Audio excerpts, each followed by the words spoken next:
स्वागत है एक बार फिर से आपका विद्या स्टडी के चैनल पर। और आज हम एनसीईआरटी की सीरीज़ में कक्षा 9th के यानी कि प्रश्न अध्याय 3 के कुछ सवाल करेंगे। मतलब कि हमने इसका इंट्रोडक्शन देख लिया था। मतलब कि जो इसका इंट्रोडक्शन हमने पहली वीडियो में डाला है वह महत्वपूर्ण है। अगर आपने वो नहीं देखा है तो जाइए विद्या स्टडी के चैनल पर सर्च कीजिए जियोमेट्रिक निर्देशांक ज्यामिति कक्षा 9th है जीपी सर, ठीक है। तो वहाँ पे आ जाएगी। जब तक आप उसको नहीं देखेंगे आपको आगे की समझ में नहीं आएगी, क्योंकि मैंने उसमें डिटेल से समझाया था।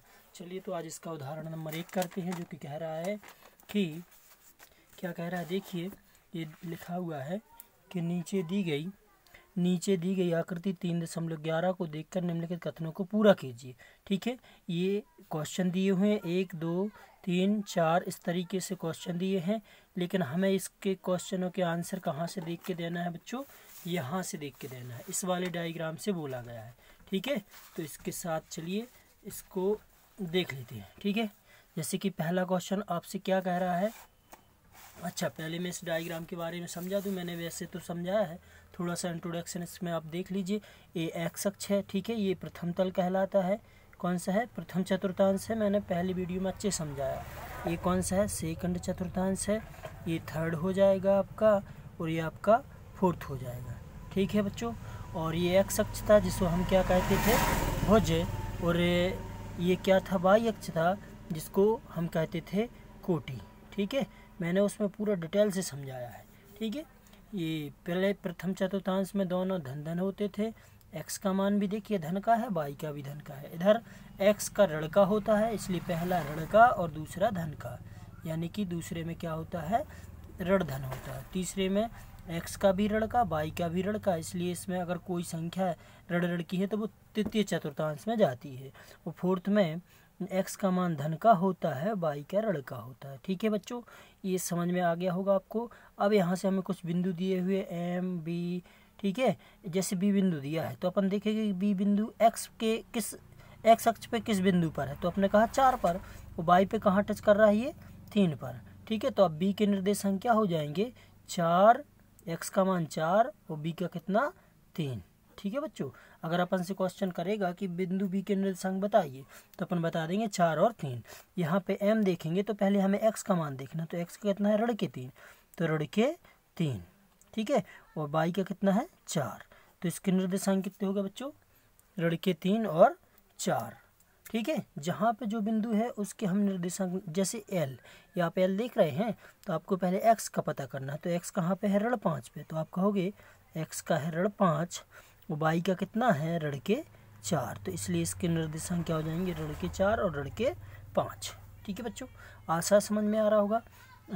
और देखिए एस बिंदु के निर्देशांक, अगर आपसे क्वेश्चन करता है कि एस बिंदु के निर्देशांक बताइए तो आप कहोगे पहले एक्स देखना है, तो एक्स कितना मिला आपको? 3 मिला। और वाई देखना है तो कितना मिला? ऋण के 4। इसलिए बिंदु एस के निर्देशांक हो जाएंगे 3 और ऋण 4। आइए इसके क्वेश्चन करते हैं हम। वैसे मैंने इसको थोड़ा समझाया है, आपको समझ में आ गया होगा। देखिए पहला क्वेश्चन क्या कह रहा है, चूंकि इसमें भरा हुआ है फिर भी आप देख लीजिए। ठीक है, बिंदु बी का भुज, भुज मतलब मैंने अभी समझाया कि किसे कहते थे? भुज, एक्स अक्ष को। ठीक है, और कोटि किसको कहते थे? वाई को। तो बिंदु बी का हमें जो बिंदु बी देखा था हमने उसके निर्देशांक बताने हैं, यानी उसका भुज यानी एक्स अक्ष है और कोटि यानी वाई अक्ष। ठीक है, तो देखिए बिंदु बी कहाँ मिला था हमें? ये रहा। तो बिंदु बी एक्स का मान क्या हो जाएगा? तो देखिए बच्चों बिंदु बी का एक्स अक्ष क्या था? एक्स अक्ष को अपन ने भुज कहा था, तो बिंदु बी एक्स का मान कितना है? 4। तो जो अपन से प्रश्न पूछ रहा कि भुज क्या है, तो भुज कहेंगे 4, और अगर कोटि पूछेगा तो कितना कहेंगे? 3। ठीक है बच्चों, तो इसमें जो भरा हुआ है आप देखते जाइए। चूँकि यहाँ पर थोड़ी सी दोनों एक साथ आना पॉसिबल नहीं हो रहा है। हाँ ठीक है, दिख रहा है ना आपको। तो कहा है बिंदु बी का भुज, यानी हमें एक्स अक्ष देखना, तो कहाँ पर है? 4 पे, तो इसका हो जाएगा भुज 4। और कोटि पूछा है, क्या पूछा है? कोटि, तो कोटि कितनी हो जाएगी बच्चों? हमें वाई देखना है। ठीक है, हाँ, और कहा है बी के निर्देशांक, तो बी के निर्देशांक क्या होंगे? पहले एक्स लिखेंगे फिर वाई लिखेंगे, तो कितने होंगे बी के निर्देशांक बच्चों? ये हमने लिखवा दिए थे, कितने हैं? 4 और 3। तो इसके हो जाएंगे 4 और 3। ये जिसकी बुक है उसने गलत भरा है। ठीक है बच्चों, हाँ। सेकंड क्वेश्चन है इसका, देख रहे हैं आप? सेकंड है बिंदु एम के एक्स निर्देशांक और वाई निर्देशांक क्रमशः। पहले हमें बिंदु एम है जो उसका एक्स निर्देशांक देखना। आइए कहाँ है एम, हाँ ये रहा एम, ठीक है ये रहा है एम। एम का एक्स अक्ष पे बिंदु कौन सा है, 3, सॉरी ऋण 3। तो क्या हो जाएगा, एक्स का एक्स निर्देशांक ऋण 3 और वाई निर्देशांक कितना है 4, कितना है वाई 4। अतः बिंदु एम के निर्देशांक कितने हो गए अपने पास, ऋण के 3 और 4, ठीक है बच्चों।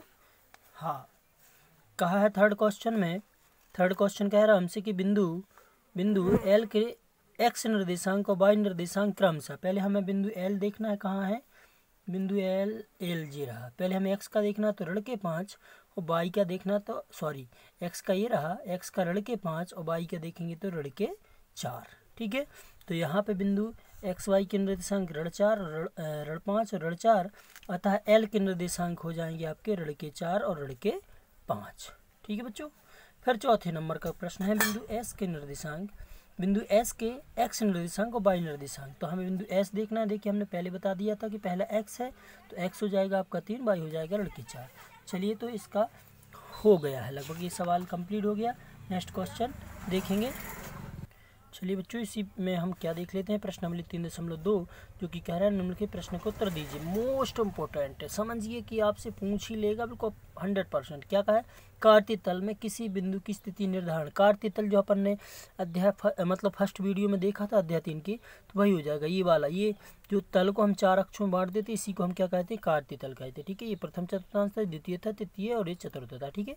उसको आप डिटेल से देखना चाहते तो उसमें देख लीजिए, आप बिल्कुल जरूर देख लीजिए, नहीं तो आपको ये अध्याय समझ में नहीं आएगा। देखिए तो पहला का कार्तीय तल में किसी बिंदु की स्थिति निर्धारित करने वाली क्षैतिज मतलब ये कहलाती है, ठीक है, क्षैतिज हॉरिजॉन्टल, ठीक है।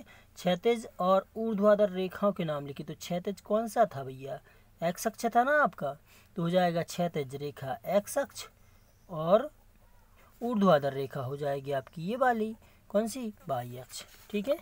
हाँ ठीक है।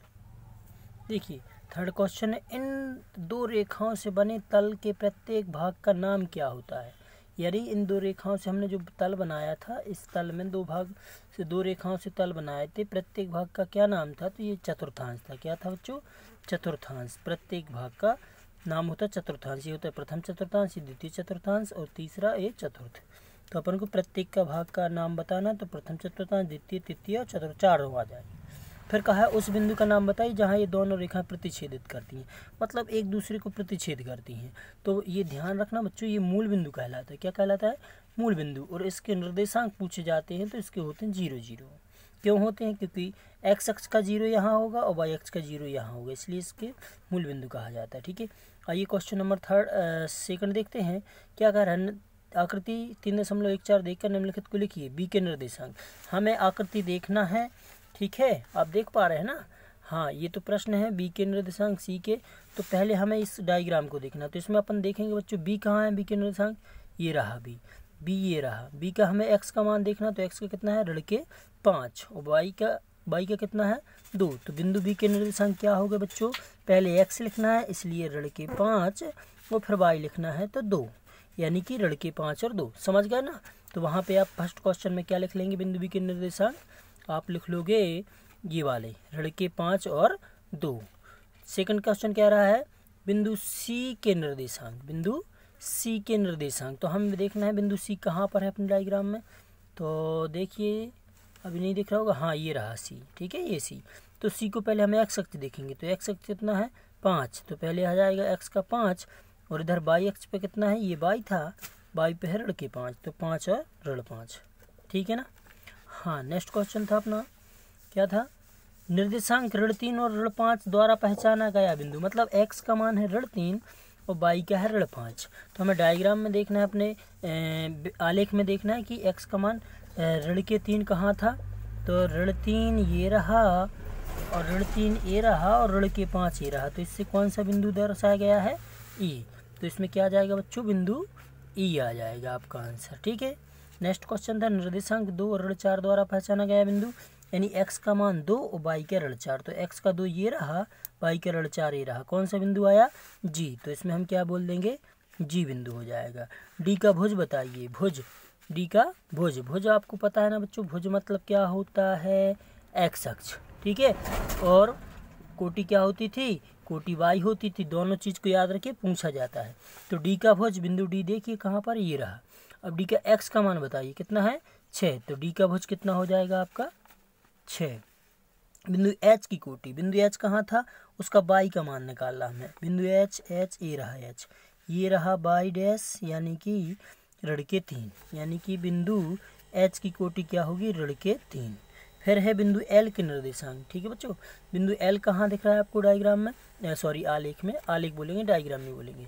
बिंदु एल एल एल एल कहाँ पर है बताइए, ये रहा बिंदु एल, ठीक है, दिख रहा है ना आपको बिंदु एल। तो बिंदु एल एक्स का मान क्या है, आप कहोगे सर ये तो ये रेखा है एक्स की, तो इसका मान है 0 और वाई एक्स का कितना है 5। तो बिंदु एल के निर्देशांक हो जाएंगे 0 और 5, ठीक है ना बच्चों, समझ रहे हैं ना आप। बिंदु एम के निर्देशांक, बिंदु एम बता दीजिए कहाँ है इनको, बिंदु एम देख लीजिए कहाँ, ये रहा एम। तो एक्स का मान क्या है इसका, ऋण के 3 और वाई का कहाँ छोड़ा इन्होंने, ऋण के 5 पर, ठीक है। तो बिंदु एम के निर्देशांक होगा ऋण के 3 और ऋण के 5।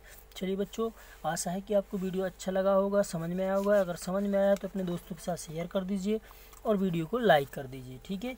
और इसके बाद थोड़े से क्वेश्चन बचे हैं जो कि नेक्स्ट वीडियो में हम करवा देंगे, ठीक है। चलिए मिलते हैं नेक्स्ट वीडियो में, अपना ख्याल रखिए।